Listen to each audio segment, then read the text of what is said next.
आज तुम्हाला मी एक मॅजिक पाईप दाखवतो. हा मॅजिक पाईप कसं बरं? आता समजा मी हा दोरा ताणला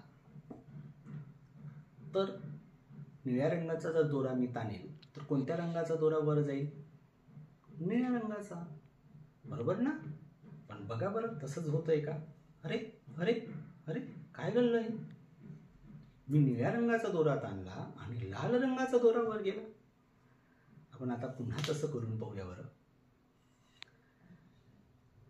आता मी लाल रंगाचा दोरा ताणून पाहतो, पुन्हा लालच रंगाचा दोरा वर आला. असं का झालं? तर आपण या ठिकाणी हा मॅजिकल पाईप आहे.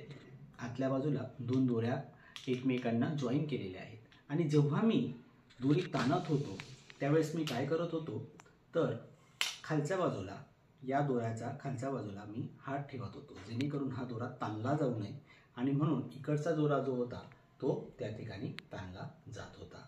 या पद्धतीने म्हणून हा मॅजिकल पाईप आपण तयार करू शकता. धन्यवाद.